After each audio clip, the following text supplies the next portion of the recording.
नमस्कार, मैं अटल बिहारी निराला अपने कुछ विचार आपके सामने रख रहा हूँ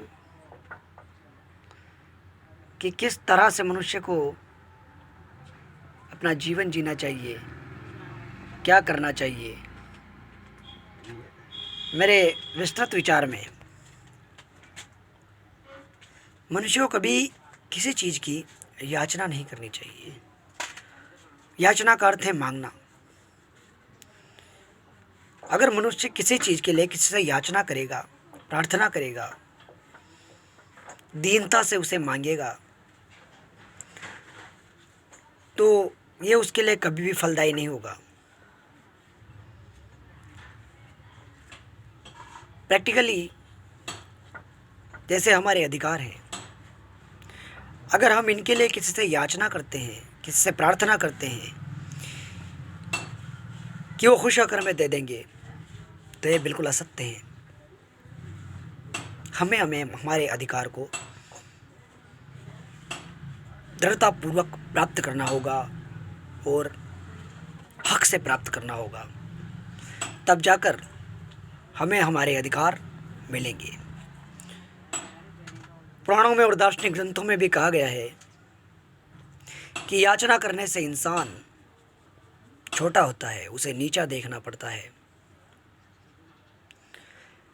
इसलिए अपने जीवन में याचना को महत्व न देकर कर्म को महत्व दीजिए, क्योंकि जितने ज़्यादा आप कर्मठ होंगे,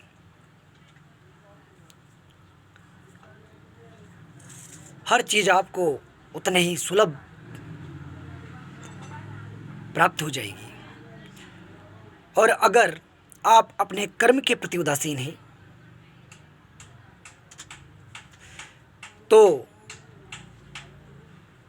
कई चीज़ें आप प्राप्त नहीं कर पाएंगे। गोस्वामी तुलसीदास जी ने भी रामायण में कहा है, सकल पदार्थ है जगमाही, कर्महीन नर पावत नाही। अर्थात इस संसार में प्रत्येक वस्तु है, नाना प्रकार की विविध प्रकार की वस्तुएं, विविध प्रकार के पदार्थ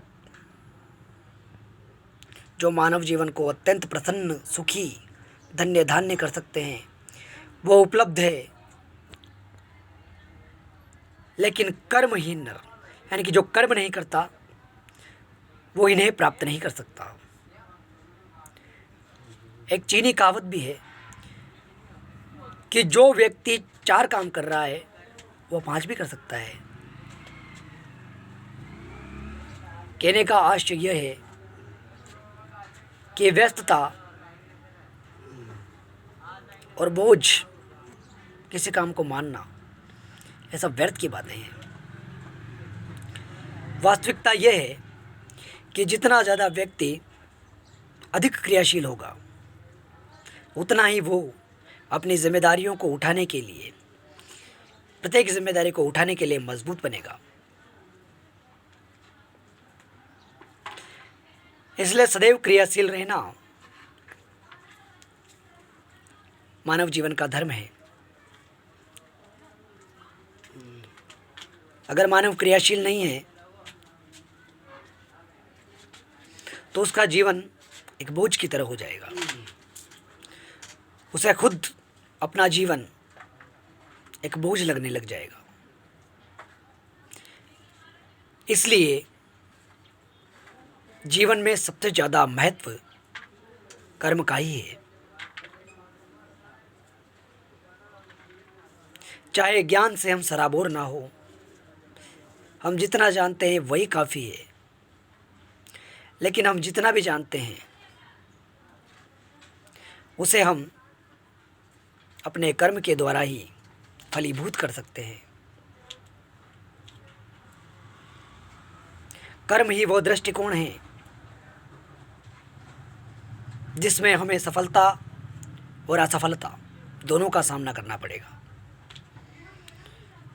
और जब हम दोनों का सामना करेंगे, तो हमारा अनुभव बढ़ेगा, और वो अनुभव ही हमें